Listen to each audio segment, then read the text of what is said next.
সুপ্রিয় দর্শক, আপনাদের সবাইকে আমন্ত্রণ জানাচ্ছি। শুরু করছে এনটিভি নিয়মিত স্বাস্থ্য বিষয়ক আয়োজন স্বাস্থ্য প্রতিদিন এই অনুষ্ঠানটি। দর্শক, আমরা আমাদের স্বাস্থ্য প্রতিদিন অনুষ্ঠানে সবসময় কিন্তু চেষ্টা করে থাকি স্বাস্থ্য বিষয়ক বিভিন্ন ধরনের বিষয় নিয়ে আলোচনা করার জন্য। ক্যান্সারকে বলা হয় দুরারোগ্য একটা ব্যাধি, কিন্তু সঠিক সময়ে সঠিক চিকিৎসা যদি করা যায় তাহলে কিন্তু অনেকাংশে এই ক্যান্সার রোগ থেকে কিন্তু সুস্থ হয়ে যাওয়া সম্ভব। সুপ্রিয় দর্শক, আমি নুসরা জান দীপা আজ আপনাদের সঙ্গে রয়েছে এবং আমাদের আজকের আলোচ্য বিষয় হচ্ছে এই ক্যান্সার নিয়ে। সেটা হচ্ছে ক্যান্সার আক্রান্ত রোগীদের রেডিওথেরাপি ও কেমোথেরাপি দেওয়ার আগে ও পরে দাঁত ও মুখের যত্নে কী করণীয়। আর এই বিষয়টি নিয়ে কথা বলার জন্য আজ আমাদের সঙ্গে স্টুডিওতে উপস্থিত রয়েছেন একজন বিশেষজ্ঞ চিকিৎসক। আমরা আমাদের আলোচনা শুরু করব, তবে তার আগে পরিচিত হয়ে নিই আমাদের সেই অতিথির সঙ্গে। ডাক্তার রাকিবুল হাসান মুরাদ 1978 সালের ফেব্রুয়ারি মাসে পটুয়াখালী জেলায় জন্মগ্রহণ করেন। তিনি 2002 সালে ইউনিভার্সিটি ডেন্টাল কলেজ থেকে BDS ডিগ্রি অর্জন করেন। এরপর তিনি চিকিৎসা বিজ্ঞানে উচ্চতর MS ডিগ্রি লাভ করেন। বর্তমানে তিনি মমজা ডেন্টাল ও ম্যাক্সিলোফেসিয়াল ক্লিনিকের কনসালটেন্ট হিসেবে কর্মরত।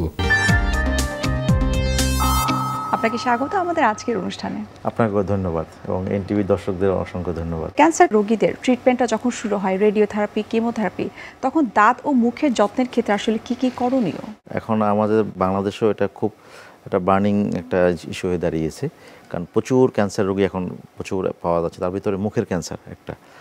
কারণ আমাদের এই সাবকন্টিনেন্টে আমাদের বিশেষ করে এশিয়ার এই সাউথ ইস্ট এশিয়ার এই ক্যান্সার মানুষ খুব পান জর্দাতে খুব অভ্যস্ত এবং ওরাল হাইজিন অনেক মেনটেন ঠিকমতো হয় না, এবং এই জন্য দেখতেছি আমরা গত লাস্ট কয়েক দশক ধরে মুখের ক্যান্সার বাংলাদেশে ভয়াবহ রূপ ধারণ করেছে। তো এটার জন্য আমাদের বিভিন্ন ক্ষেত্রে যেটা আমাদের করণীয়, যেটা একটা হলো গিয়ে রোগীদের সচেতন করা যে ক্যান্সারের পূর্ব লক্ষণগুলো, এটা যদি মানুষের ভিতর সচেতনতা বৃদ্ধি করা যায় তো মানুষ আগে থেকে টের পাবে, বুঝতে পারবে যে তার একটা অন্য ক্যান্সারের লক্ষণগুলো হয়তো বা তার ভিতরে ডেভেলপ হচ্ছে, তখন সে ডাক্তারের শরণাপন্ন হওয়া। আর একটা হলো গিয়ে সঠিক সময় ট্রিটমেন্ট করা, এবং মানে ট্রিটমেন্টের ব্যাপারে আমাদের দেশে যে প্রপার একটা গাইডলাইন করা, যেটা ন্যাশনাল ওয়াইজ যে আমাদের একটা গাইডলাইন, সেটা আমাদের বাংলাদেশে সেভাবে মেনটেন হয় না। যেরকম উন্নত বিশ্বে এরকম হয় যে একজন মানুষ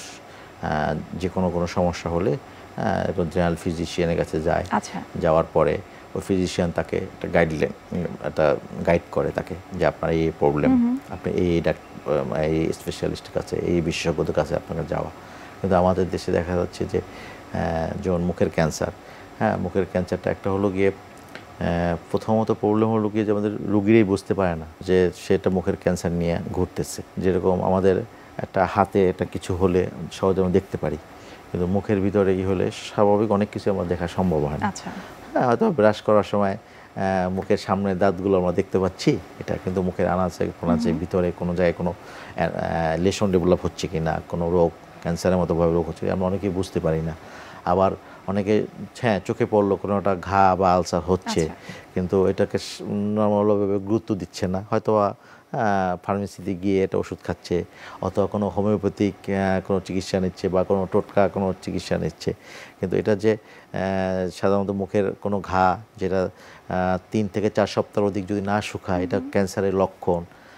এটা সম্বন্ধে আমাদের অনেকেই আমাদের এটা ব্যাপারে এই ক্ষেত্রে আপনার কাছে একটু জানবো যে কারোর মুখের যদি ক্যান্সার হয়ে থাকে কি কি লক্ষণ থাকলে তিনি বুঝতে পারবেন? প্রধান লক্ষণ হলো কি মুখের ঘা 3 থেকে 4 সপ্তাহ হয়ে গেছে, শুকাচ্ছে না, মুখটা কোনো কারণে ইনফেকশন হয়েছে, ফুলে যাচ্ছে, এটা মানে যেমন কিছু কিছু আছে যেমন ভেরুকাস, ফুলকপির মতো ফুলে বড় হয়ে যাচ্ছে। আবার কিছু কিছু যেমন সার্কোমা খুব র্যাপিডলি গ্রো করে,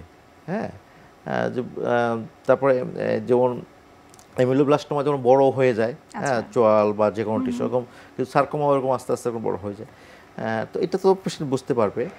আর সবচেয়ে বড় জিনিস হলো গিয়ে একটা রুগী যে স্বাভাবিক তার কাজ, মানে মুখের ভিতর স্বাভাবিক যে মানে গঠন সেটা হ্যাম্পার হবে, স্বাভাবিক যে মুখের যে কাজ, যে একটু খাওয়া, চিবানো, গেলা, এটা নর্মাল থাকবে না, এটা হ্যাম্পার হবে। তখন সেটা বুঝতে হবে যে এটা ব্যাহত হচ্ছে, আমি ঠিকমতো চাবাতে পারতেছি না, আমার গলা আটকে যাচ্ছে, আমি ঠিকমতো করতে পারতেছি না। যেরকম অনেক সময় হয় যেরকম মুখের ভিতরে চিকে যদি লেশন ডেভেলপ করে, হ্যাঁ, বিশেষ করে স্কোমাসাল কার্সিনোমা, হ্যাঁ, এটা আস্তে আস্তে যদি এটা রেট্রোমোলার এরিয়াতে মুখের পিছনে যদি এটা আস্তে আস্তে আগায় থাকে, এখানে যে আমাদের মাস্টিকেটরি যে মাসেলগুলো এটা যদি ইনভলভ হয়ে যায়, তার মাউথ ওপেনিং রেস্ট্রিক্টেড হয়ে যায়, পেশেন্ট ঠিকমতো মুখ খুলতে পারবে না।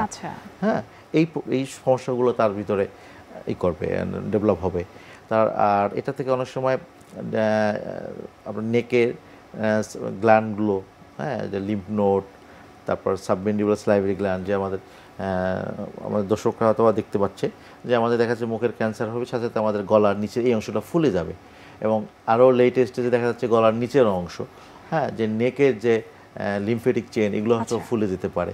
হ্যাঁ, দেখা যাচ্ছে একে তো মুখের ভিতরে ঘা হচ্ছে, মুখ স্বাভাবিক, আর মুখ হা ছোট হয়ে যাচ্ছে, সাথে সাথে আমাদের চোয়ালের নিচের এই অংশগুলো ফুলে যাচ্ছে, তখন এগুলো একটা ক্যান্সারের একটা অন্য লক্ষণ। ক্যান্সার রোগীদের যখন রেডিওথেরাপি, কেমোথেরাপি চলে, তখন কিন্তু তাদের অ্যাপিটাইট একেবারেই কমে যায়, তারা খেতে পারে না, তখন কিভাবে মুখের যত্নটা আসলে দিতে পারে? বিশেষ করে মুখের ক্যান্সার যাদের হয়, তাদের সাধারণত রেডিওথেরাপি, কেমোথেরাপি দেওয়ার আগে তাদের পেশেন্টের কিছু করণীয় থাকে। এটা হলো গিয়ে প্রথমে তাকে বিশেষজ্ঞ ডাক্তারের কাছে সর্বপ্রথম আগে যেতে হবে। মুখের ওরাল হাইজিনটাকে আগে ইমপ্রুভ করা, যে কারোর যদি ওরাল হাইজিন ঠিক না থাকে, হ্যাঁ, যদি ঠিক মুখের ভিতরে এটা পোর থাকে, ওরাল হাইজিন, এটাকে ডেভেলপ করা। মুখের ভিতরে প্রচুর অনেকের পাথর থাকে, অনেক জিঞ্জিভাইটিস থাকে, এগুলোকে পাথর ক্লিন করা। হ্যাঁ, কারো লুজ টিথ থাকতে পারে, হ্যাঁ, লুজ টিথ থাকতে, এই দাঁতগুলো এটা খুব বেশি তাদের জন্য বেশি মানে প্রবলেম হয়ে যায়। তো এগুলো আগে থেকে ট্রিটমেন্ট করে নেওয়া, হ্যাঁ, কারণ রেডিওথেরাপি শুরু পরে মানে এই যদি কারো মুখে যদি এখন জিঞ্জিভাইটিস, আগে থেকে জিঞ্জিভাইটিস থাকে, পেরিওডন্টাইটিস থাকে, লুজ টিথ থাকে, এটা খুব সাফার করে। তখন দেখা যাচ্ছে একটা পর্যায়ে দাঁতগুলো পড়ে যায়, তখন হিলিং হতে চায় না, হ্যাঁ, পেশেন্টরা অনেক কষ্ট পায়। এটাকে সাধারণত একটা জিনিস করা। আরটা মুখের যত্ন, যেমন রেডিওথেরাপি দেওয়ার পরে বা কেমোথেরাপি দেওয়ার পরে কমন কিছু প্রবলেম পেশেন্টের ডেভেলপ করে। এটা একটা তো হলে যদি কোনো পেশেন্ট সার্জারি করা হয়, হ্যাঁ, সার্জারি করার পরে নর্মাল মুখের যে গঠন থাকে সেটা তো ঠিক থাকে না, অনেক সময় রিকনস্ট্রাকশন করতে হয়। তখন মানে লেশনটাকে এক্সারসাইজ করার পরে সাধারণত মাউথ ওপেনিং অনেক সময় রেস্ট্রিক্টেড থাকে। হ্যাঁ, অনেক সময় টাং ক্যান্সারদের, মুখের জিহ্বার ক্যান্সার, তাদের জন্য অনেক সময় জিহ্বার অর্ধেক কেটে ফেলতে হয়। হ্যাঁ, তো তখন তো জিহ্বার যে স্বাভাবিক মুভমেন্ট ঠিক থাকে না।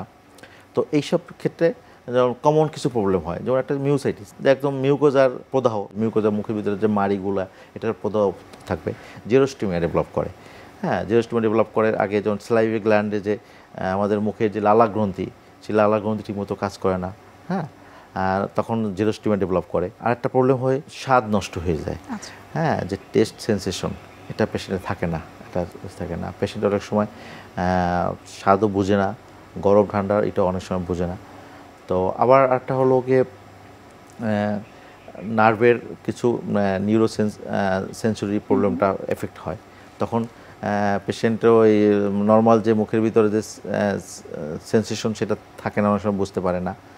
আর আরেকটা জিনিস হলো গিয়ে অস্টিও রেডিও নেক্রোসিস, এটা অনেক ক্ষেত্রে পেশেন্টে দেখা যায় এবং অনেক খুব কষ্ট পায় পেশেন্টগুলো। হ্যাঁ, কোনো কারণে যদি এক্সপোজ বোন বা কোনো আনহিলি, মানে আস্তে আস্তে বোন লস হয় অনেক, এবং পেশেন্টের সহজে হিলিং হইতে চায় না। আর কোনো কারণে যদি পেশেন্টের যে মুখে যে ইনফেকশন দেখা যায়, এই পেশেন্টগুলো সহজে হিলিং হতে চায় না। ক্যান্সার আক্রান্ত রোগীদের যখন বোন মেরো পর্যন্ত বা বোনে পর্যন্ত যখন এফেক্টেড হয়, তখন আসলে ট্রিটমেন্ট আপনারা কিভাবে করে থাকেন? সেটা হলো মুখ শুকিয়ে যায়, সেটার জন্য আমাদের মানে পানিটার ঘনঘনই করা, মুখে একটু পানিটাকে ভিজে রাখা, এবং আচ্ছা আর্টিফিশিয়াল কিছু পাওয়া যায় বাজারে, যেমন জেরোস্টোম জাতীয় কিছু জেল অয়েনমেন্ট পাওয়া যায়, যেটা মুখটাকে মানে ভিজি সবসময় এটা রাখবে, হ্যাঁ, ড্রাইনেসটাকে কমিয়ে রাখবে, এটা খুব ইম্পর্টেন্ট। হ্যাঁ, আর এটার কারণে মুখে ক্যারিজও খুব তাড়াতাড়ি ডেভেলপ করে। হ্যাঁ, অন্য অন্য রক্ত জিঞ্জিভাইটিস, পেরিওডন্টাইটিস আছে। আর একটা যেমন আপনার কথা বলছিলেন বোনের নেক্রোসিস, যেটা এই ক্ষেত্রে আমাদের ওরাল হাইজিনটাকে ঠিক রাখা, কারণ যদি ডায়াবেটিস যদি থাকে, সুগার যে আনকন্ট্রোল থাকে, সুগারটাকে কন্ট্রোলে রাখা, এনি হাউতে এটাকে কন্ট্রোলে রাখা। হ্যাঁ, এটা কন্ট্রোলে রাখা। আর একটা জিনিস হল যে মানে মূল যেটা আমাদের ইম্পর্টেন্ট, যে আমাদের কোনো যদি আমাদের ডেড বোন থাকে, হ্যাঁ, নেক্রোসড বোন থাকে, এটাকে আমাদের আস্তে আস্তে এটাকে রিমুভ করে নেওয়া। হ্যাঁ, যেটা আমাদের এক্ষেত্রে হয়তো অনেকের প্রশ্ন থাকতে পারে যে তার রেডিওথেরাপি বা কেমোথেরাপির মতো ট্রিটমেন্ট চলছে, কিন্তু সেই সাথে দাঁতের কিছু প্রবলেম রয়েছে এবং দাঁত তখন ফেলে দেওয়ার মতো সিচুয়েশন। তো দাঁত ফেলে দেওয়ার মতো যদি কোনো সিচুয়েশন হয়ে থাকে, সেক্ষেত্রে এটিকে আসলে রোগীর কোনো খারাপ সিচুয়েশনের দিকে যেতে পারে কিনা আসলে? হ্যাঁ, এগুলো হচ্ছে আগে থেকে প্রিপারেশন নিয়ে নেওয়া, আচ্ছা, যে নেওয়া না। যেমন একটা যেটা যদি অন্য একটা ডিজিজ, যেমন প্রেগনেন্সি পিরিয়ডে, যেমন একটা প্রেগনেন্সি, একটা হাজব্যান্ড ওয়াইফ যখন একটা ওয়াইফের যখন প্রেগনেন্ট প্রিপারেশন নেয় একটা মায়েদের, এটা আগে থেকে কিছু প্ল্যানিংয়ের আগে প্রিপারেশন নেওয়া মুখে। হ্যাঁ, অনেক পেশেন্ট যখন বিশেষ করে থার্ড ট্রাইমেস্টারে বাচ্চা তখন একটু ভারী হয়ে যায়, বেবির ওয়েট বেড়ে যায়, তখন তারা মুভ করতে পারে না, কিন্তু তখন সিভিয়ার দাঁতের ইনফেকশন নিয়ে করতেছে। তখন আবার সেকেন্ড ট্রাইমেস্টারে, ফার্স্ট ট্রাইমেস্টারে অনেক ক্ষেত্রে কিছু রেস্ট্রিকশন থাকে, কিছু মেডিসিনের অ্যান্টিবায়োটিক রেস্ট্রিকশন অনেক সময় থাকে। হ্যাঁ, যে কারণে আমরা ট্রিটমেন্টটা প্রপারলি করতে পারি না। ওইটারও যেমন আগে থেকে একটা প্রিপারেশন নেওয়ার আগে আমাদের মুখের ভিতরেও যেন একটা চেক আপ করে নেওয়া, যে আমি একটা প্রেগনেন্সি আমি প্রিপারেশন নিচ্ছি, আমার মুখের এটার কী অবস্থা। হ্যাঁ, সেম।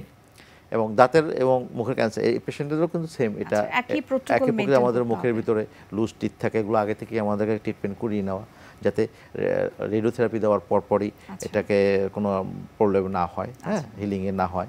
একটা যেমন কেমোথেরাপি হিমোগ্লোবিন ফল করে, হ্যাঁ, হিমোগ্লোবিন ফল করে, তাদেরকে হিমোগ্লোবিন কারেকশনের করার ব্যাপারে এইসব জিনিস তো আগে থেকে আমাদের প্রিপারেশন নেওয়া। ওরাল হাইজিন, মুখে যদি প্রচুর ক্যালকুলাস থাকে, হ্যাঁ, এই থাকে, এগুলোকে ট্রিটমেন্ট করে নেওয়া। স্যার, ক্যান্সার রোগীদের আর কি কি সমস্যা হতে পারে মুখে, সেই বিষয়গুলো আমরা আরেকটু জানতে চাই আপনার কাছে বিস্তারিত। তবে তার আগে আমরা একটু দেখে নিচ্ছি আমাদের স্বাস্থ্য প্রতিদিনের নিয়মিত আয়োজন, কি খাবেন কেন খাবেন এই সেগমেন্টটি। সুপ্রিয় দর্শকরা, আপনারা দেখছেন স্বাস্থ্য প্রতিদিন এই অনুষ্ঠানটি। এবার আমরা দেখে নিচ্ছি বিভিন্ন খাদ্যের পুষ্টি গুণাগুণ নিয়ে আমাদের পুষ্টিবিদের পরামর্শ। যারা ক্যান্সার রোগে আক্রান্ত তাদের সাধারণত কেমোথেরাপি দেওয়া হয়। কেমোথেরাপির সময় যে বিষয়টি কাজ করে সেটি হচ্ছে যে শরীর জ্বালাপোড়া করে এবং শরীর অনেক বেশি উইক হয়ে যায়। তো এই উইকনেস কাটানোর জন্য এই সময় প্রয়োজন হয় অনেক বেশি পরিমাণে প্রোটিন জাতীয় খাবার। বিশেষ করে যখন কেমোথেরাপি চলবে তখন প্রত্যেক দিন একটি করে বাচ্চা মুরগির স্যুপ খাওয়াতে পারেন। এর পাশাপাশি যেটি ক্যান্সার প্রিভেন্ট করে, যেমন গাজরে আছে অ্যান্টিঅক্সিডেন্ট এবং বিটা ক্যারোটিন, যেটা ক্যান্সার প্রতিরোধে সাহায্য করে, এই খাবারের লিস্টে রাখার চেষ্টা করবেন। এর পাশাপাশি একটু টক জাতীয় খাবার খেতে পারেন, যেমন এই সময় প্রচুর অরুচি হয় এবং অনেকেই খাবার ঠিক মতো খেতে চায় না, তাই করলা দিয়ে ভাত খাওয়ার চেষ্টা করবেন। যেমন লাল চালের ভাত বেশ উপকারী সাদা চালের ভাতের তুলনায়, এবং এর পাশাপাশি রোগ প্রতিরোধমূলক খাবার খেতে হবে। আর যেহেতু এই সময় অরুচি হয়, মুখের অরুচি দূর করতে সাহায্য করে স্যুপ এবং যে কোনো প্রকারের ভর্তা। অবশ্যই এই সময় এই খাবারটি রাখবেন এবং প্রচুর পরিমাণে পানি পান করবেন। বিশেষ করে এই সময় প্রয়োজন হয় 3.5 থেকে 4 লিটার পানি পান করার। এতে করে শরীর ডিটক্সিফাইং হয় এবং যেহেতু শরীর প্রচুর গরম থাকে এবং অনেক বেশি বিরক্ত বোধ কাজ করে, সেক্ষেত্রে যতটা সম্ভব গরম খাবার এই সময় এড়িয়ে চলতে হবে। চেষ্টা করবেন যে হালকা কুসুম গরম কোনো খাবার খেতে, অথবা যদি অতিরিক্ত গরম খাবার থাকে যেটি যতটা সম্ভব একটু ঠান্ডা করে তারপরে খেতে হবে। আর অবশ্যই কেমোথেরাপির সময় কোনো প্রকারের বাহিরের খাবার, ফাস্ট ফুড, তারপরে যে ধরনের রাস্তাঘাটের খাবার থাকে, রোগী যতই খেতে চাক না কেন এটা কিন্তু তাকে খেতে দেওয়া যাবে না, এতে করে হেলথের অনেক বেশি সমস্যা হতে পারে। এর পাশাপাশি অনেকেই আছেন মিষ্টি পছন্দ করেন। একটি কথা মনে রাখবেন, সেটি হচ্ছে অতিরিক্ত মাত্রায় চিনি ক্যান্সারের বন্ধু। তাই চিনি বা মিষ্টিকে যতটা সম্ভব এড়িয়ে যেতে হবে, অতিরিক্ত লবণকে এড়িয়ে যেতে হবে এবং নিয়মিত ব্লাড টেস্ট করতে হবে। এবং ব্লাড টেস্টের পরে অনেকে দেখা যায় যে কেমোথেরাপির সময় আয়রন ডিফিসিয়েন্সি হয়ে যায়, সেক্ষেত্রে আয়রনযুক্ত খাবার খেতে হবে। প্রতিদিন একটি করে বেদানা খাবারের লিস্টে রাখবেন। আর বিশেষ করে হচ্ছে বিটরুটও রাখতে পারেন। বিটরুটের রস বা বেদানার রস হেলথের জন্য যেমন উপকারী, তেমন হিমোগ্লোবিনের মাত্রা বাড়াতে সাহায্য করে। তার পাশাপাশি কচু শাক খাবারের লিস্টে রাখবেন। কচু শাকের সাথে অবশ্যই ভিটামিন সি, বিশেষ করে লেবু মিশিয়ে খেতে হবে, কারণ আয়রন দেহে অ্যাবজর্বেশনের জন্য অবশ্যই ভিটামিন সি এর প্রয়োজন রয়েছে। এই বিষয়গুলো খুবই গুরুত্বপূর্ণ। এভাবে যদি আপনি ঠিকমতো খাওয়া দাওয়া করেন কেমোথেরাপির সময়, তাহলে ইনশাল্লাহ আপনার শরীর ভালো থাকবে ও সুস্থ থাকবে। স্যার, দাঁত এবং মুখের ক্যান্সার যেন না হয় সেজন্য আসলে আমরা আগে থেকে কি কি প্রিভেনশন, কি কি স্টেপ আমরা নিতে পারি? ক্যান্সার আক্রান্ত যাতে না হয় এই জন্য আগে থেকে আমাদের কিছু খাদ্য অভ্যাস পরিবর্তন করা, যেরকম আমাদের দেশে যে পান জর্দা, এটা আমাদের ক্যান্সার অন্যতম একটা বড় একটা কারণ হয়ে থাকে। পান জর্দা, যেমন একটা স্মোকিং করার সময় আমাদের স্মোকটা, ধোঁয়াটাকে আমরা ইনহেল করতেছি, নিচ্ছি, হ্যাঁ, কিন্তু একটা জর্দা, একটা তামাককে আমরা চাবাই আমরা পুরো ওইটাকে আমরা মুখে নিয়ে নিচ্ছি। হ্যাঁ, আজকাল রাস্তায় একটা ধূমপান করলে আমরা অনেকেই হয়তো এই ছেলেটা প্রকাশ্যে ধূমপান করতেছে, আমরা সামাজিকভাবে আমরা খারাপ দৃষ্টিতে নেই, কিন্তু একটা জর্দা দিয়ে পান খাচ্ছে এটাকে আমরা সামাজিকভাবেই করি না, বরং আমাদের কিছু ট্রেডিশন হয়ে গেছে যে হ্যাঁ মেহমানদের বাড়িতে গেলাম, হ্যাঁ জামাই আসলো, শ্বশুরবাড়িতে পান নিয়ে আসলো না, মেহমান আসলো পান নিয়ে আসলো না, এই থেকে আমাদের সরে আসতে হবে। যে আমাদের পান, হ্যাঁ জর্দা, এটা আমাদের জন্য যে কত ক্ষতি করে। যেরকম আমাদের দেশে আমরা বাংলাদেশ ওরাল ক্যান্সার সোসাইটি, আমাদের একটা সংগঠন আছে, সারা দেশব্যাপী আমরা ওরাল ক্যান্সার সোসাইটি আমরা কাজ করি মুখের ক্যান্সার নিয়ে। এটার আমাদের ওরাল স্ক্রিনিং করি, আমাদের আর্লি স্ক্রিনিংগুলো আমরা দেশব্যাপী আমরা করতে থাকি। এবং সিলেট অঞ্চলে যেখানে যেসব এরিয়াতে পান জর্দাটা খুব বেশি, ওই এলাকায় প্রচুর আমরা ক্যান্সার পেশেন্টগুলো আমরা পাচ্ছি। অর্থাৎ আপনি যেটা বলছেন যে এক কথায় তামাক এবং তামাকজাত যত দ্রব্য আছে সব কিছুই বর্জন করতে হবে। আপনাকে অসংখ্য ধন্যবাদ। আমরা অনুষ্ঠানের একেবারে শেষ পর্যায়ে চলে এসেছি। শুভকামনা রইল এনটিভির পক্ষ থেকে। আপনাকে অনেক ধন্যবাদ এবং এনটিভি দর্শকদের জন্য শুভেচ্ছা এবং ধন্যবাদ। সুপ্রিয় দর্শক, এতক্ষণ আপনারা দেখছিলেন এনটিভি নিয়মিত স্বাস্থ্য বিষয়ক আয়োজন স্বাস্থ্য প্রতিদিন অনুষ্ঠানটি। এই পর্যায়ে আমরা দেখে নিচ্ছি আমাদের আগামী পর্বে কি থাকছে। গর্ভকালীন পরিচর্যা বলতে গেলেই আমাদেরকে বলতে হবে যে যখনই একটা মেয়ে গর্ভধারণ করলো, তাকে কিন্তু পৌঁছতে হবে ডেলিভারিতে। তার মানে হচ্ছে তাকে জন্ম দিতে হবে একটি সুস্থ সন্তান এবং নিজেকেও সুস্থ থাকতে হবে, তাহলেই সেটাকে আমরা বলবো নর্মাল ডেলিভারি, হেলদি বেবি এবং হেলদি মাদার। সেটাকে পেতে হলে এই সম্পূর্ণ সময়টা মাকে যেমন নিজের শরীরের যত্ন নিতে হবে, একই সঙ্গে বাচ্চার জন্য কি উপকার সেটাকে বেছে বেছে তাকে তাই করতে হবে। বিশ্বের যে কোনো প্রান্ত থেকে যে কোনো সময় এনটিভি জনপ্রিয় অনুষ্ঠান স্বাস্থ্য প্রতিদিন দেখতে আপনারা ভিজিট করতে পারেন আমাদের পূর্ণাঙ্গ পোর্টাল www.ntvmedia.com এ। এছাড়াও এনটিভির বিভিন্ন ধরনের জনপ্রিয় অনুষ্ঠান এবং নিউজ আপডেট পেতে আপনারা ভিজিট করতে পারেন আমাদের ইউটিউব চ্যানেল এবং ভেরিফাইড ফেসবুক পেজে। সুপ্রিয় দর্শক, আজ এখানেই শেষ করতে হচ্ছে। দেখা হবে আবারও আপনাদের সঙ্গে। সে পর্যন্ত আপনারা সবাই ভালো থাকুন, সুস্থ থাকুন এবং সব সময় এনটিভির সঙ্গে থাকুন।